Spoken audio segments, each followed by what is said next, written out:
Hello student, स्वागत है आप सबका आपके चैनल आरएसी टेक्नीशियन में। आज का हमारा टॉपिक है, आज हम बात करेंगे कंप्रेसर के बारे में। ठीक है, कंप्रेसर क्या होता है? कंप्रेसर एक ऐसा डिवाइस है या एक ऐसी युक्ति है जो हमारे इवापोरेटर से आने वाले low pressure low temperature refrigerant को high pressure high temperature refrigerant में परिवर्तित कर देता है। ठीक है, एक एग्जांपल हम इसका ये भी दे सकते हैं कि कंप्रेसर हमारे हृदय की भांति काम करता है। जिस प्रकार हमारे शरीर में हृदय है वो खून को पंप करने का काम करता है, उसी प्रकार कंप्रेसर का काम ये भी है कि ये रेफ्रिजरेंट को पूरे सिस्टम में पंपिंग करने का काम करता है, पूरे सिस्टम में संचालित करने का काम करता है। रेफ्रिजरेंट को संचालित करने के लिए कंप्रेसर दाब अंतर बनाए रखता है पूरे सिस्टम में। ठीक है, प्रेशर डिफरेंस क्रिएट किया रहता है जिसकी वजह से रेफ्रिजरेंट एक स्थान से दूसरे स्थान तक आसानी से प्रवाहित होता रहता है। कंप्रेसर को पूरा समझने से पहले एक बार हम वाष्प संपीड़न चक्र पे ध्यान दे लेते हैं। ठीक है, तो वाष्प संपीड़न चक्र का डायग्राम आपको दिख रहा है, स्कीमेटिक डायग्राम है और टीएस डायग्राम दोनों दिखाई दे रहे हैं। तो वाष्प संपीड़न चक्र के मुख्यतः घटक इसमें अगर हम प्रोसेस से बात करें 1, 2, 3, 4 से, तो प्रोसेस नंबर 1 to 2 है आइसेंट्रोपिक कंप्रेशन। ठीक है, प्रोसेस नंबर 2 to 3 है कंडेंसर का प्रोसेस। आइसेंट्रोपिक कंप्रेशन ये कंप्रेसर के अंदर होता है और process 2 to 3 constant pressure heat rejection in the condenser, ये कंडेंसर में हीट का रिजेक्शन दिखाता है। प्रोसेस नंबर 2 से 3।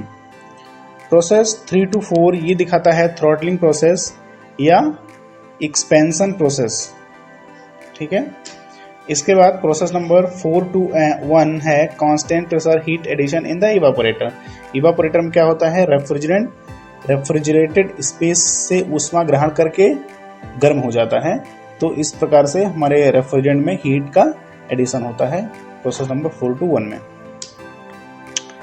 इसके बाद अगर हम संपीड़न प्रक्रिया के कुछ मुख्य घटक के बारे में बात करें तो हमने इसके पहले डायग्राम में ही देखा कि हमें मालूम है कि कंप्रेसर को चलाने के लिए हमें बाह्य स्रोत से ऊर्जा देने की आवश्यकता होती है। अर्थात ये हमारा जो संपीड़क है वो उस पर हमें वर्क देना पड़ता है काम करने के लिए। दूसरा क्या है, कंप्रेसर को इनलेट वाष्प अवस्था में होना चाहिए। जब कंप्रेसर में हमारा इनलेट आए तो वो वाष्प के रूप में आए, मतलब जो रेफ्रिजरेंट है वो रेफ्रिजरेंट वाष्प होना चाहिए। रेफ्रिजरेटर कहाँ से होता है, इवापोरेटर से। तो इवापोरेटर से आने वाला रेफ्रिजरेंट हमारा वाष्प अवस्था में ही होना चाहिए। अगर वो द्रव अवस्था में होता है तो हमारे कंप्रेसर के अंदर जाके वो कंप्रेसर को नुकसान पैदा करेगा। आदर्श संपीड़न चक्र वास्तविक ऑपरेशन में संभव नहीं है। अगर हम बात करें जैसा हमने टीएस डायग्राम में देखा, अगर सेम टू सेम वैसा ही आइडियल संपीड़न हो जाए तो ऐसा प्रैक्टिकली पॉसिबल नहीं है।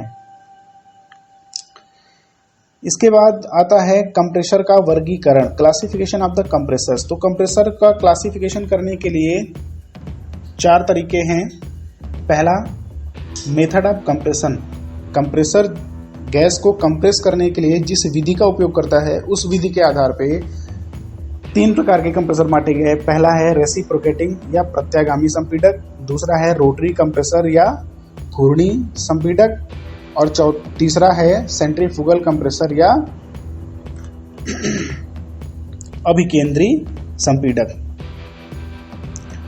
दूसरा मेथड हमारा है according to number of the working stroke के नंबर के आधार पे। ठीक है, हमारा कंप्रेसर वर्किंग स्ट्रोक के नंबर के आधार पे कैसे बांटा गया, सिंगल एक्टिंग कंप्रेसर और double acting compressor. Double acting compressor या मल्टी एक्टिंग कंप्रेसर भी इसको हम बोल सकते हैं।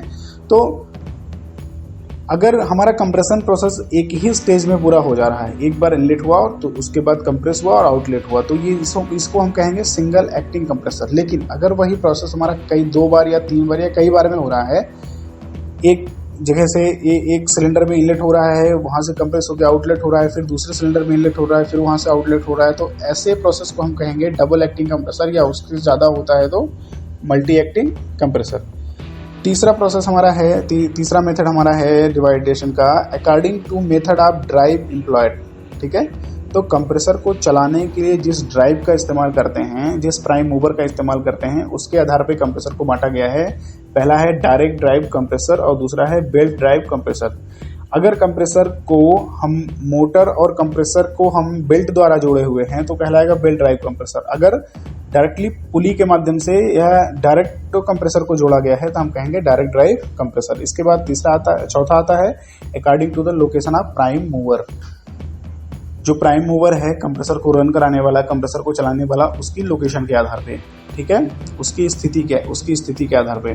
तो पहला है हर्मेटिक कंप्रेसर। हर्मेटिक कंप्रेसर का मतलब ये होता है कि जिसमें कंप्रेसर और मोटर दोनों एक ही यूनिट में बंद रहे। इसको हम आगे समझते हैं अगली साइड में। तो open type compressor, hermetic compressor, semi hermetic compressor और इसका तीसरा है ओपन टाइप कंप्रेसर। तो पहले हम ओपन टाइप कंप्रेसर पढ़ते हैं। ओपन टाइप कंप्रेसर में कंप्रेसर और मोटर दोनों अलग अलग जगह होते हैं, ठीक है। साफ साफ डायग्राम में दिखाई दे रहा है कि यहाँ ऊपर की तरफ हमारा कंप्रेसर पार्ट और नीचे की तरफ हमारी मोटर है। मोटर हो या कंप्रेसर को चलाने वाला प्राइम मूवर कोई भी हो। तो जाहिर सी बात है जब ये ओपन टाइप है तो इसमें लीकेज की संभावना होती है। इसे रिपेयर करना आसान इसलिए है क्योंकि ये नट बोल्ट से पूरा बंधा हुआ सिस्टम है। इसको हम खोल के आसानी से रिपेयर कर सकते हैं और दोबारा से असेंबल कर सकते हैं, ठीक है। ओपन कंप्रेसर्स को गैर विद्युत स्रोतों द्वारा संचालित किया जा सकता है, जैसे दहन इंजन, ठीक है। ओपन कंप्रेसर को, ओपन टाइप कंप्रेसर को हम कंबस्टन इंजन, जैसे डीजल इंजन वगैरह से भी हम चला सकते हैं, मोटर के, इलेक्ट्रिक मोटर के अलावा। इसके बाद हमारा आता है हर्मेटिक कंप्रेसर। जैसा इसके पहले चर्चा किया, हर्मेटिक कंप्रेसर ये सील्ड कंप्रेसर होता है। इसमें कंप्रेसर और प्राइम मूवर या हम कहें मोटर दोनों को एक ही यूनिट में, एक ही बॉक्स के अंदर, एक ही आवरण के अंदर सील कर दिया जाता है। इसे हम खोल नहीं सकते। चूंकि एक सील्ड यूनिट होती है इसलिए इसमें लीकेज की संभावना कम होती है, मतलब ये रिसाव मुक्त होते हैं, लेकिन इनकी मरम्मत नहीं की जा सकती, ठीक है। तीसरे नंबर पे हमारा आता है सेमी हर्मेटिक कंप्रेसर। इसे हम अर्ध हर्मेटिक कंप्रेसर कहते हैं, ठीक है। तो ये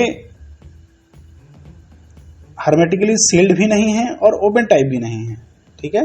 लेकिन इसमें भी हमारा कंप्रेसर और मोटर दोनों एक ही यूनिट में बंद रहते हैं, लेकिन इसे हम जरूरत पड़ने पे खोल सकते हैं। पैकिंग की मदद से, गैस्केट की मदद से और बोल्ट की मदद से ये आपस में टाइट बंधे रहते हैं, सील्ड रहते हैं, लेकिन जरूरत पड़ने पे हम इन्हें खोल सकते हैं, अर्थात इनकी मरम्मत हो सकती है।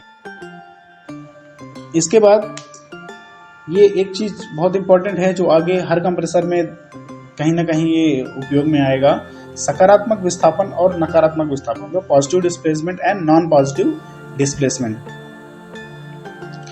पॉजिटिव डिस्प्लेसमेंट मीन्स ऐसे कंप्रेसर होंगे जिन कंप्रेसर्स में कंप्रेशन करने के लिए हमें उसके वॉल्यूम को घटाना पड़ रहा है, मतलब जहां पे वॉल्यूम के घटने से कंप्रेशन प्रोसेस हो रहा है उस कंप्रेसर को हम कहेंगे पॉजिटिव डिस्प्लेसमेंट कंप्रेसर्स। और जहां पर वॉल्यूम फिक्स है, वॉल्यूम में कोई चेंज नहीं हो रहा है, आयतन में कोई चेंज नहीं हो रहा है कंप्रेशन करने के लिए, उसे हम कहेंगे नॉन पॉजिटिव डिस्प्लेसमेंट कंप्रेसर। तो जैसा उसका वर्गीकरण था कंप्रेशन के मेथड के आधार पे, तो पहला वर्गीकरण है हमारा रेसिप्रोकेटिंग कंप्रेसर या प्रत्यागामी कंप्रेसर, ठीक है।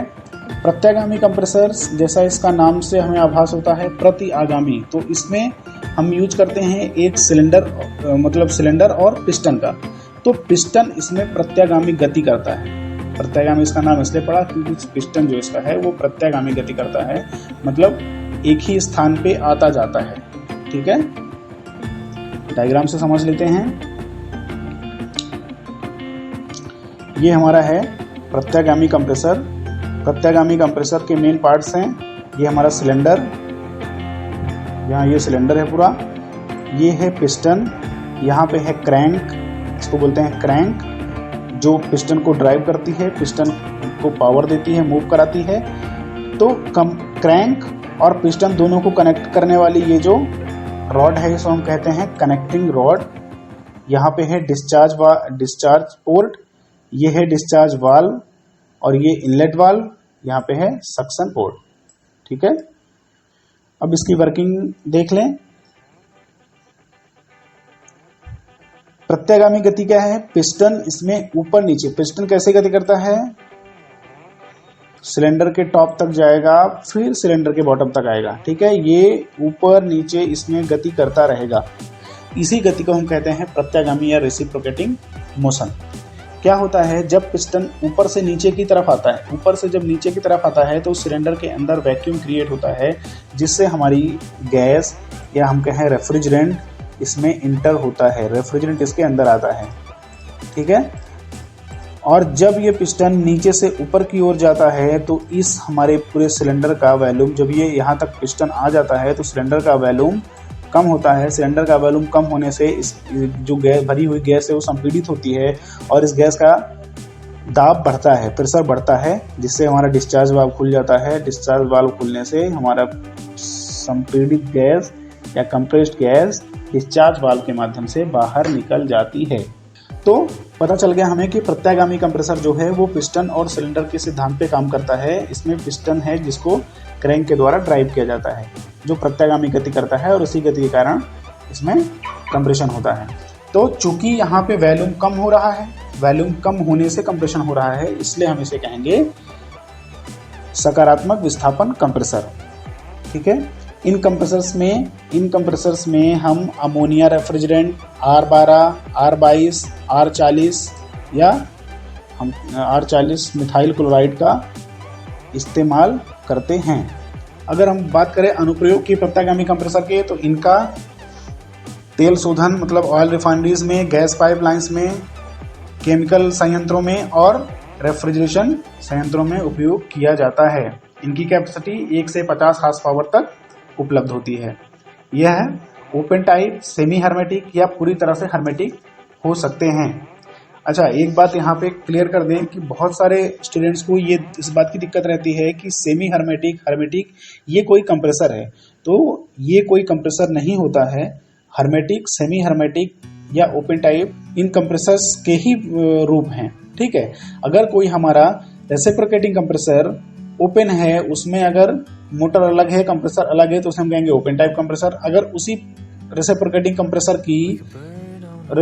कंप्रेसर की मोटर और कंप्रेसर दोनों को एक यूनिट में सील कर दिया जाए तो उसे हम कहेंगे रेसिप्रोकेटिंग हर्मेटिक कंप्रेसर। अगर उन्हीं को हम नट बोल्ट द्वारा और गैस्केट के द्वारा बंद कर दें तो उसको हम कहेंगे सेमी हर्मेटिक रेसिप्रोकेटिंग कंप्रेसर। तो ये भ्रम निकाल दें, किया गया है। इसके बाद आता है रोटरी कंप्रेसर, ठीक है। रोटरी कंप्रेसर जैसा इसके नाम से समझ में आ रहा है, इसमें एक रोटर है जिसके घूमने से, रोटर के घूमने से इसमें कंप्रेशन होता है। डायग्राम नंबर 1 में हम देखें, यहाँ पे पहला डायग्राम, ये 1% सक्शन, यहाँ पे ये हमारा रोटर है जो कि इस डायरेक्शन में रोटेट कर रहा, ठीक है। यहाँ पूरे में ये घूम रहा है सिलेंडर के अंदर। यहाँ हमारा ये इनलेट पोर्ट है, ये आउटलेट पोर्ट है, ठीक है। तो अभी इस पोजीशन में हमारा इनलेट पोर्ट बंद है, लिखा हुआ है 1% सक्शन, मतलब इनलेट पोर्ट हमारा लगभग बंद है और ये आगे की तरफ गति कर रहा है। यहाँ पे कुछ रेफ्रिजरेंट की मात्रा भरी हुई है जो इनलेट हो चुके हैं, जो सक कर चुका है कंप्रेसर, वो यहाँ पे मात्रा भरी हुई है। ये आउटलेट पोर्ट की तरफ है, मतलब ये कंप्रेस होकर आउटलेट पोर्ट से निकल जाएगा। तो दूसरे डायग्राम में आते हैं। जैसे ही हमारा ये रोटर थोड़ा सा विस्थापित हुआ तो यहाँ से गैस इनलेट होना चालू हो गई। अच्छा, ये रोटरी कंप्रेसर एक ऐसा कंप्रेसर है जिसमें इनलेट और आउटलेट दोनों एक साथ होते हैं, ठीक है। तो यहाँ पे रेफ्रिजरेंट इंटर होना चालू हो गया। यहाँ लिखा है 25% सक्शन, मतलब 25% के लगभग हमारा रेफ्रिजरेंट अंदर आ चुका है। इधर जो रेफ्रिजरेंट राइट साइड भरा हुआ है ये कंटिन्यू कंप्रेस हो रहा है और जो कंप्रेस हो रहा है वो बाहर जा रहा है। तीसरे डायग्राम में जो हम आते हैं तो यहाँ 50% सक्शन हो चुका है, आधा यहाँ सक्शन हो चुका है और यहाँ पे लगभग आधा रेफ्रिजरेंट कंप्रेस हो चुका है, ठीक है। जो सक्शन हो रहा है वो इधर से आ रहा है और जो यहाँ कंप्रेस होता जा रहा है वो बाहर निकलता हुआ जा रहा है। यहाँ हम आते हैं 99% सक्शन। यहाँ सक्शन प्रोसेस पूरा हो चुका है और डिस्चार्ज प्रोसेस भी पूरा हो चुका है, जितना रेफ्रिजरेंट कंप्रेस था वो इससे बाहर निकल चुका है। ठीक है, तो इस प्रकार हमारा ये रोटरी कंप्रेसर कार्य करता है। संपीड़न के लिए घूर्णी गति, जैसा बताया, ये सर्कुलर मोशन का उपयोग करता है। इस कंप्रेसर इन कंप्रेसर में R12, R22, R114 तथा अमोनिया रेफ्रिजरेंट इस्तेमाल किए जाते हैं। रोटरी कंप्रेसर भी सकारात्मक विस्थापन कंप्रेसर हैं, क्योंकि इनमें भी वॉल्यूम कम होने से जब रोटर हमारा मूव करता है तो सिलेंडर का वॉल्यूम कम होता है, तो वॉल्यूम कम होने से ही कंप्रेशन होता है, इसलिए रोटरी कंप्रेसर भी सकारात्मक विस्थापन कंप्रेसर है। फिर रेसिप्रोकेटिंग कंप्रेसर की तुलना में इसमें कम मूविंग पार्ट्स हैं, इसलिए इसकी प्रारंभिक लागत और रखरखाव कम होती है। ठीक है, इसके बाद चलते हैं रोटरी स्क्रू कंप्रेसर। रोटरी गति के सिद्धांत पे हमारा है स्क्रू कंप्रेसर। तो जैसे इसके नाम से स्पष्ट है, इसमें 2 स्क्रू होते हैं, एक ड्राइवर स्क्रू, दूसरा ड्रिवेन। ठीक है, 2 हेलिकल स्क्रू होते हैं इसमें। तो डायग्राम में दिखाए गए अनुसार, जैसा डायग्राम में दिखाया गया है हमारे, ये 2 स्क्रू हैं। ठीक है, ये ड्राइवर है और ये ड्रिवेन है, इसके द्वारा इसको चलाया जाता है। मेल मेंबर है और ये फीमेल मेंबर। तो यहाँ दोनों स्क्रू का मेश दिखाया गया है।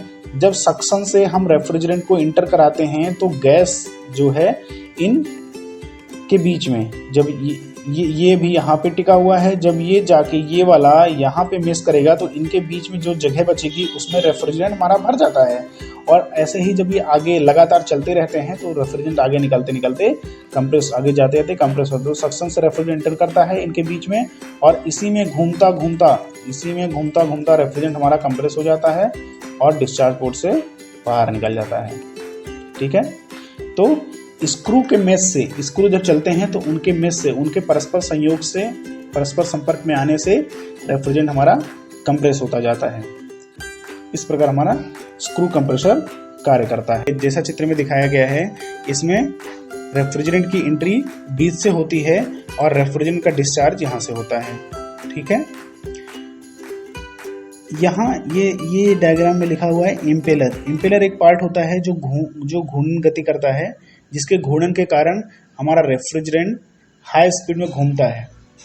सेंट्रीफ्यूगल कंप्रेसर जो है वो सेंट्रीफ्यूगल फोर्स के सिद्धांत पे काम करता है। सेंट्रीफ्यूगल फोर्स का सिद्धांत ये करता है कि अगर हम किसी धागे में किसी पत्थर को बांध के तेजी से घुमाएं तो वो पत्थर जो है बाहर की तरफ जाने की कोशिश करेगा। सेम इसी तरह से जब हमारा इम्पेलर हाई स्पीड में घूमता है तो इसके अंदर जो गैस एंटर करती है वो गैस भी इम्पेलर के साथ, इम्पेलर में वेन्स होते हैं, तो उन वेन्स के द्वारा ये हमारी गैस भी हाई स्पीड पे घूमने लगती है, जिससे क्या होता है, रेफ्रिजरेंट वाष्प की गतिज ऊर्जा बहुत ज्यादा बढ़ जाती है।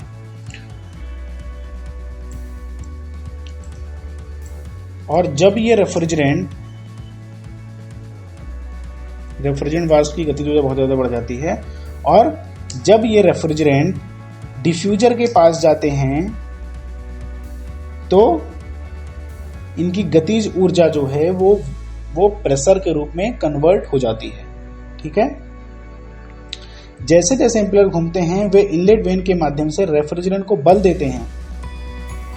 तो जब इम्पेलर घूमता है तो उसके जो वेन्स हैं वो रेफ्रिजरेंट को हाई स्पीड में बाहर की तरफ फेंकने का प्रयास करते हैं। ठीक है, उन पे फोर्स लगाते हैं। ठीक है, जब ये रेफ्रिजरेंट डिफ्यूजर से गुजरता है, डिफ्यूजर के पास जाता है तो इसकी गतिज ऊर्जा एकदम से घट जाती है और यही गतिज ऊर्जा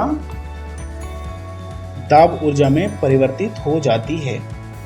तो इस प्रकार से ये हमने जो भी बताया ये केवल कंप्रेसर्स का इंट्रोडक्शन था।